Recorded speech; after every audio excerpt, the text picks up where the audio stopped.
Nalia and Zuri grew up like sisters. They lived in the same village, went to the same school, and even shared food from the same plate. People used to say, these two will grow old together, still laughing like little girls. As they grew older, Nalia found love. His name was Baraka, a strong, humble and kind man. He worked as a carpenter and made beautiful furniture. He didn't have much money, but his heart was full of love, and he gave it all to Nalia. From the moment they got married, Baraka treated Nalia like a queen. He surprised her with small gifts, new sandals, fruits from the market, even simple poems he wrote on paper. Every Sunday, he would cook her breakfast and massage her feet after a long day. He never raised his voice, never ignored her. He always listened. Nalia was proud of her husband, and like many women do, she couldn't help but share her joy with her best friend. Zuri, you won't believe what Baraka did today, she'd say, her face glowing. Baraka gave me this necklace and said I'm the jewel of his life. Guess what? He cancelled a job just to spend the day with me. Zuri would smile and nod. Oh, that's so sweet, she'd say. But inside, her heart twisted with jealousy. She had never been loved like that. The man she once dated cheated on her and left. Her home was cold and lonely. The more Nalia talked, the more Zuri's bitterness grew. She started to think, why should she have all this love while I sit here alone? That man should be mine. Zuri did not attack like a snake. No, she was clever. She smiled, hugged, and helped Nalia like a true friend, but her words slowly became poison. Nalia, she said one day, don't you think Baraka is too good to be true? Nalia frowned. What do you mean? I mean, most men who act so perfect are hiding something. Nalia laughed it off, but a small seed of doubt was planted. The next week, Zuri said, has he ever told you where he really goes when he runs errands? You trust too easily. Another day, you should test him. Pretend to be sick and see if he still treats you like a queen. Zuri's words started to grow in Nalia's mind like weeds. She began watching Baraka closely. She became cold when he gave her gifts. She questioned him when he smiled. Who are you talking to at the market? Why are you home late? Why are you doing all this? What are you hiding?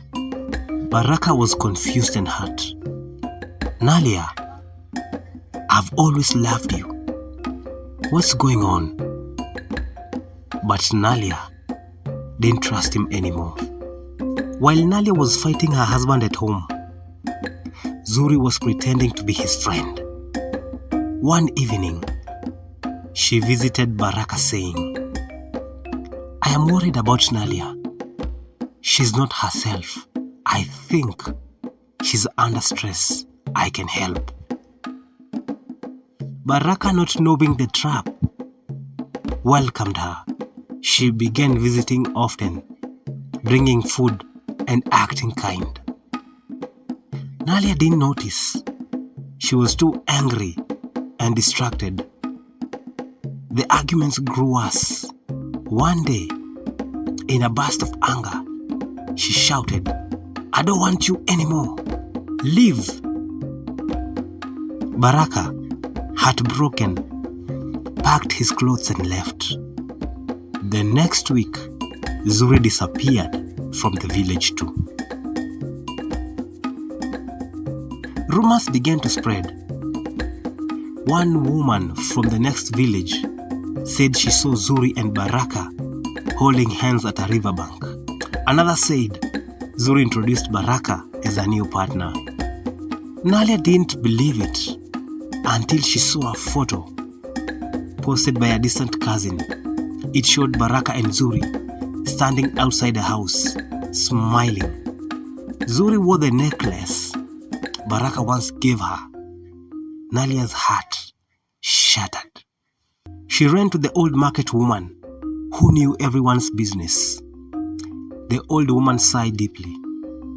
"Child, I warned you," she said. "That friend of yours, I saw her sneaking to Baraka's workshop when you were away. I kept quiet because I thought you knew." Zuri thought she had won. She had the man, the house, the attention. But love, built on lies, never lasts. Baraka tried to make it work with Zuri, but something was missing.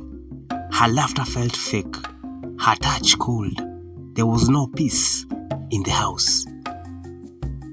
One night he looked at her and said, "I loved Nalia, even when she changed, even when she pushed me away. You ruined that." Zuri shouted, "She didn't deserve you." Baraka shook his head. "No, you don't." The next morning, he was gone. Zuri searched for him everywhere, but he had left town. Baraka went far away and started a new life, quiet, peaceful, free from lies. As for Nalia, she spent months blaming herself, but deep down, she knew Zuri was never truly a friend. Still, she chose to forgive, not for Zuri's sake, but for her own peace. Nalia built her life again. She started a small shop, made new friends, and slowly found joy. People began to admire her strength and wisdom. Zuri returned to the village years later, older, tired, and alone. No husband, no children, no friends.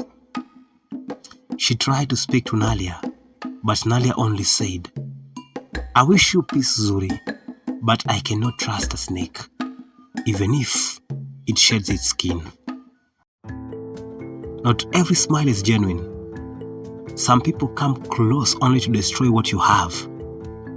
Protect your peace, watch your circle, and never trade love for lies. Thank you so much for watching. Don't forget to like, comment, subscribe, and share with others. Until next time, peace.